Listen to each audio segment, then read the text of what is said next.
ஒரு ரொட்டியே தற்கொலை பண்ணிக்கிட்ட தருணம். அப்படிதான் இருந்துச்சு இத பார்க்கையில. என்னடா இது ரொட்டிக்கு வந்த சோதனை அப்படின்னு சொல்லிட்டு டேபிளுக்கு வரும்போதே தூக்குல தொங்குன மாரி தான் வந்துச்சு இந்த ரொட்டி. ஒரு நல்ல நார்த் இந்தியன் ரெஸ்டாரண்டா பார்த்து போகணும்னு சொல்லிட்டு கடைசியில இந்த பாகிஸ்தானி ரெஸ்டாரண்ட்டுக்கு தான் வந்தோம். நயாப் ஹந்தி. இதுக்கு இன்ட்ரோடக்ஷனே தேவையில்ல. ஷார்ஜாலையுமே 2-3 அவுட்லெட்ஸ் இருக்கு. துபாயிலயுமே இருக்கு. இங்க சாப்பாடு ஸ்பெஷலா இருக்குதோ இல்லையோ, ஆனா இவங்க பிளேட்டர் பண்ற விதம் ரொம்பவே ஸ்பெஷலா இருந்துச்சு. அந்த ரொட்டி ஆகட்டும், இந்த மிச்சரு சார்கோல் பிளேட்டர் ஆகட்டும், நிஜமான சார்கோலே உள்ள போட்டு கங்கு பறக்க கொண்டு வந்து வச்சாங்க. கடை பேர்லயே ஹந்தி இருக்கு. நம்ம ஹந்தி ஆர்டர் பண்ணாம இருந்தா எப்படி அப்படின்னு சிக்கன் ஹந்தி ஆர்டர் பண்ணிட்டோம். கிரில்டு ஹமூர் ஃபில்லட் ஆர்டர் பண்ணிருந்தோம். அதுவும் இந்த சார்கோல் பிளேட்டர் கூடவே வந்துருச்சு. என்னதான் ரொட்டிகள் பல வெரைட்டிஸ்ல இருந்தாலும் எனக்கு இந்த ரோகிணி நான் ரொம்பவே பிடிக்கும். எங்க போனாலும் முதல்ல அதை ஆர்டர் பண்ணிருவேன். மேல எல்லாம் போட்டு நல்லா சாஃப்டா சூப்பராவே இருக்கும். இது கூடவே சிக்கன்ல இந்த ஹந்தி, மட்டன்ல பெஷவாரி, ரெண்டுல எதுவா இருந்தாலுமே இதோட காம்போ ரொம்பவே சூப்பரா இருக்கும். அடுத்ததா இந்த மிச்சரி சார்கோல் பிளேட்டர்ல வந்த ஐட்டம்ஸ், இது பேரெல்லாம் தெரியாது. ஆனா இந்த கிரீன் சிக்கனும் மட்டன் கபாபும் சாஃப்ட் அண்ட் ஜூசியா செம்ம டேஸ்டா இருந்தது. அதுலயே இந்த கிரில்டு ஹமூர் ஃபில்லட், இது நிஜமாவே ஃபிஷ் தானா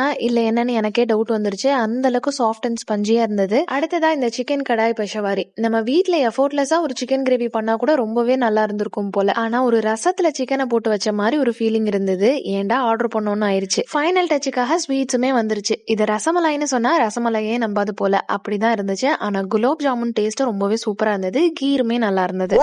நல்லா தான் இருக்கு. ஆனா உங்ககிட்ட பிடிச்சி சரியில்லையாப்பா.